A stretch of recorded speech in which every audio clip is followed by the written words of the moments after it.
Hi everybody. Now we have come to chapter 3 of my Catechism for Youth, and the title is The Anxiety of the Lack of Meaning of Life. Our many self-invented gods are as lifelines, all weak. If we get out where the ice cannot hold, it easily turns out that there is no lifeline at all. It was only in our imagination, and that we listened to in chapter 1. And science cannot carry us over the thin ice of life either. When we sink into the cold water, we cannot really be content with saying, never mind, there is no meaning to it all anyway, chapter 2. And now to chapter 3. Deep down, I am afraid of the emptiness of life, and that life is basically meaningless. And the meaninglessness of life is unbearable. That is why we divert our attention. We do this by fleeing from ourselves and our deep thoughts, so that we do not discover that there is a lack of meaning of life. So that I'm not attacked by the emptiness of life. The anxiety that creeps up on me without any external cause, precisely anxiety, not fear. Fear is understandable and can be overcome. Fear is if I encounter an armed robber, but anxiety comes of itself for no reason other than the meaninglessness of life. There are basically 3 ways to escape from our anxiety, and they are all quite effective. Many people live until they die without realizing that they have done nothing else their whole life but escape from the fear or the anxiety of the meaninglessness of life. First escape attempt: living like a pack animal. The first way to escape is to stop thinking instead of finding meaning in everything. Then you live in blissful ignorance of what it is to live. People like that don't talk, they just make sounds messages in an internal stream. When a pack is together, resembles parrots. As the others are, so I have to be. That's why my feathers have to be constantly trimmed. Life is purely superficial. I am obsessed with clothes, parties, fashion, gossip, and so on. My biggest problem is where the others in the group are and how I get there. What the others do and think, I think and do too. Nothing else is serious to me. I live without really caring about it. Yes, I don't really feel like I am living, except maybe a little when I eat, drink, go to the toilet, have sex, accidentally get out of breath or hit myself. People like that are a kind of animals. They don't live, they just exist. But they don't know it themselves. They are stupid, empty-brained people. Many their whole lives. If you want to punish such a person, you can't do it more effectively than by putting him or her on a desert island, without a phone and a computer, without anything. Then I'm only with myself, and it is unbearable. And then I'll say, there's nothing wrong with not thinking once in a while. Second escape attempt: to experience everything.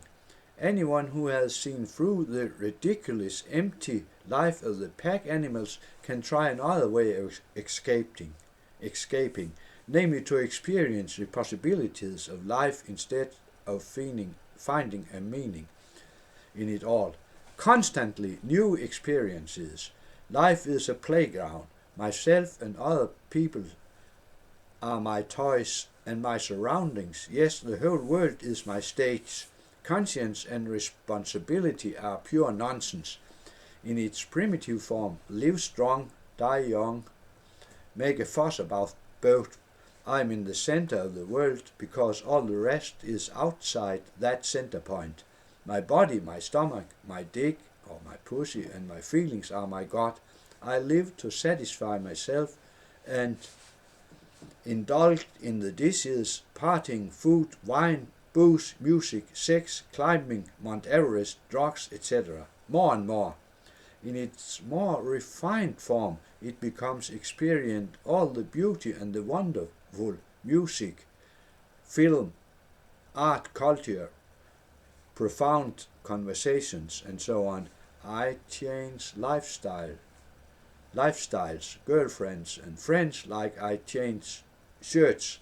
To try something different, to try the same thing again is boring.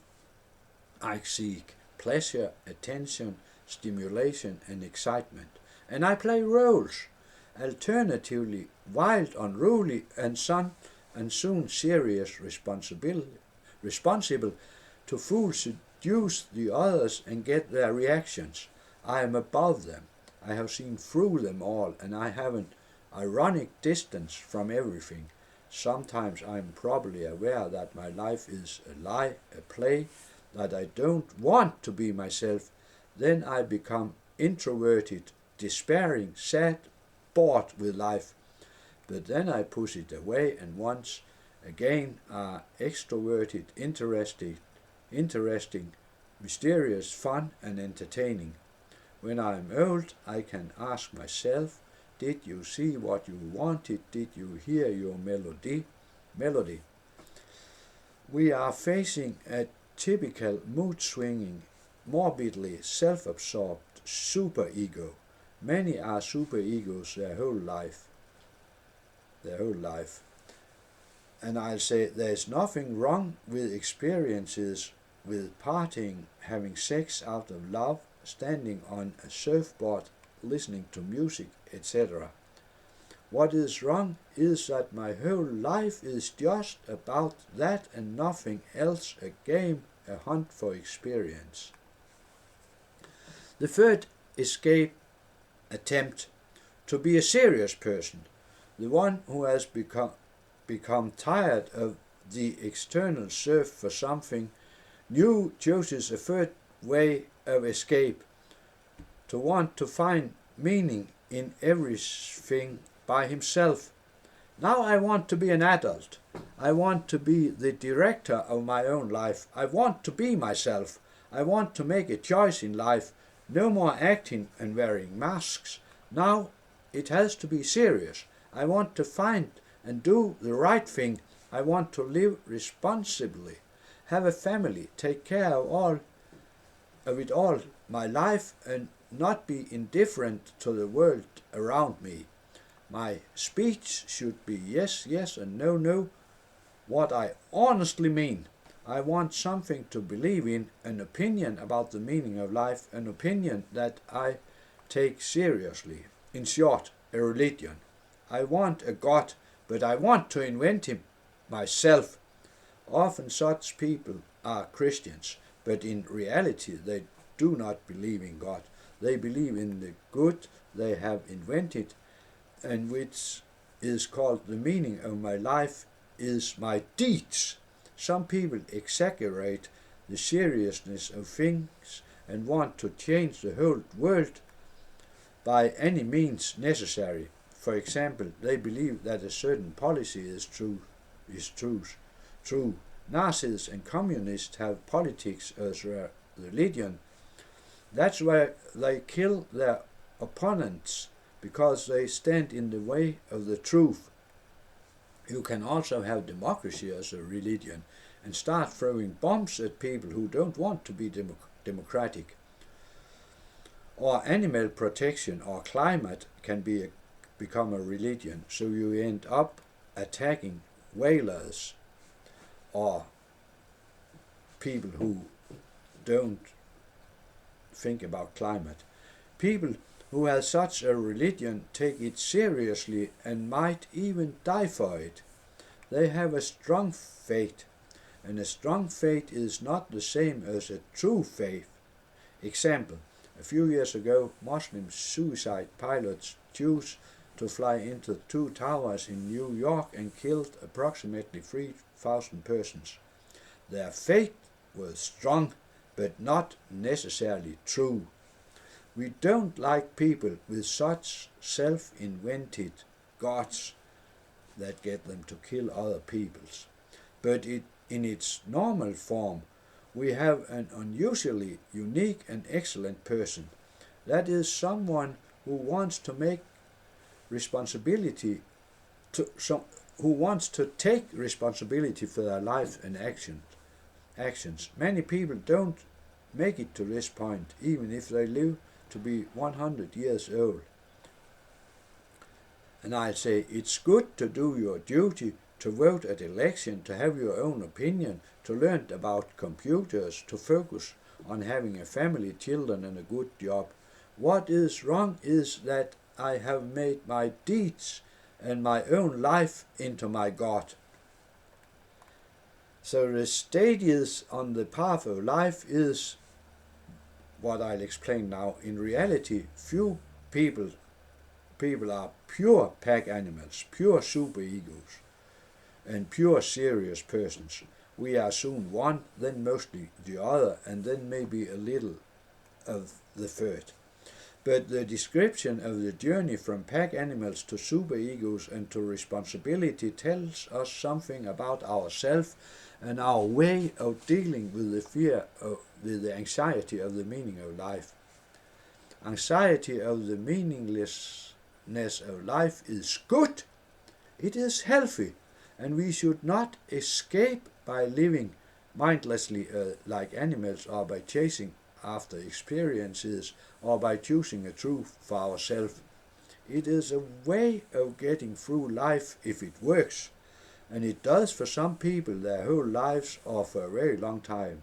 But fortunately, the anxiety of the meaning of life can really make a breakthrough in my life, especially it occurs during major personal events. If I then give up on escaping once again, I may discover the true cause of the anxiety. It is not the fear that there is no meaning to life at all.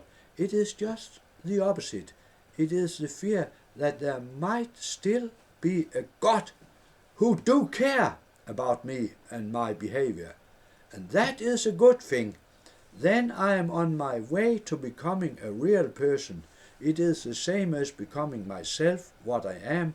I am on my way to discover that I am created by God, who is above myself, and that I may begin to seek the God that I am created by, and cannot decide for myself who is.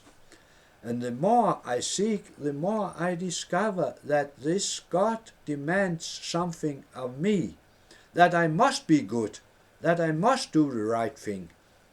And the more I become myself, the more I discover that I want to be good, but I can't. The good that I want, I don't do, and the evil that I don't want, I do anyway many times. In short, I don't measure up. I fall short of God's demand.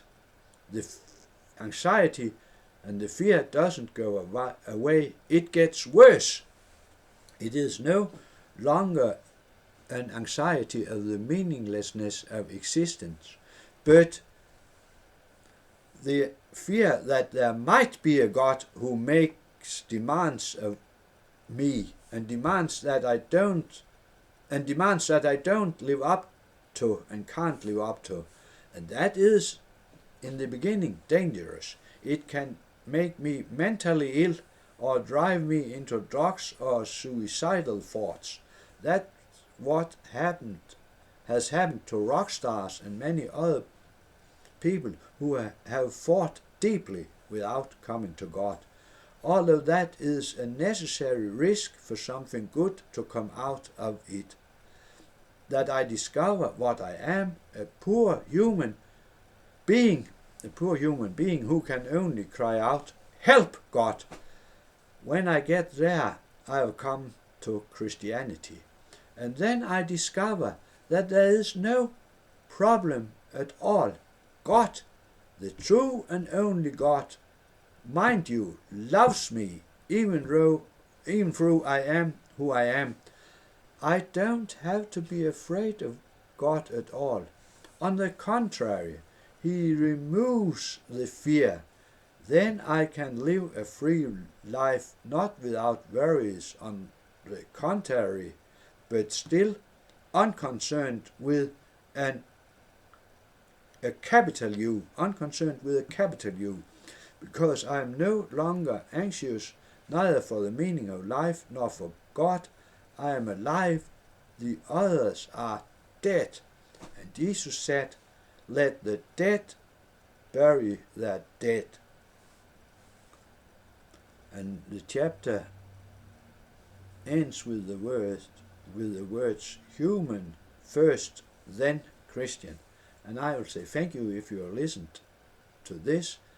My name is Thorkil Sohn, and I am a former headmaster of a private boarding school for teenagers in Denmark, and my address is Bildtsvej 26 6950. That's a postal code, Ringkøbing, Denmark. You should never put anything on public on the internet without saying your name and address. That would make many things more pleasant to read. Thank you. And now I'll try to stop the camera.